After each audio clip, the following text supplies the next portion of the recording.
Le 21 avril 2021, le Kenya et la République démocratique du Congo ont signé 4 accords de coopération dans les secteurs de l'économie, la sécurité et la défense, ainsi que le transport maritime. Ces accords visent à renforcer le champ d'action des deux pays partenaires sur leurs territoires respectifs.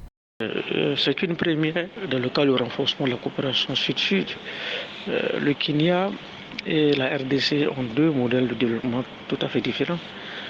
Pendant longtemps, le colonisateur britannique a façonné le modèle de développement au Kenya, faisant alors de ce pays, notamment Nairobi, comme étant une capitale européenne. Et le niveau de développement, notamment dans le secteur des technologies, de l'industrie, reste fortement développé. L'accord sur les secteurs économiques concerne précisément l'agriculture, l'éducation, la santé, les sports et le tourisme. L'accord sur la sécurité et la défense prévoit des mécanismes de coopération entre le Kenya et la RDC dans des domaines tels que la lutte contre le terrorisme, l'immigration, la cybersécurité et le contrôle des douanes et des frontières, tandis que l'accord revitalisé sur le fret maritime vise à repositionner le port de Mombasa en tant que principale porte d'entrée de la République démocratique du Congo en rationalisant le traitement du fret du transit du pays.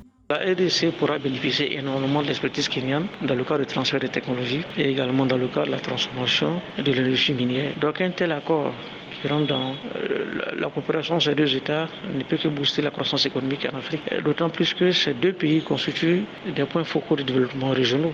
La RDC en Afrique centrale et le Kenya en Afrique de l'Est. Au-delà de ces accords, les deux pays partenaires ont saisi l'opportunité de cette rencontre pour affirmer la nécessité d'efforts concertés au niveau bilatéral et régional dans la lutte contre la radicalisation, le terrorisme sous toutes ses formes et l'extrémisme violent qui continue à se manifester sur le continent. Par ailleurs, le président Uhuru Kenyatta a profité de cette rencontre pour lancer un appel sur l'harmonisation des régimes de visa entre le Kenya et la République démocratique du Congo pour faciliter la circulation des personnes, des biens et des services.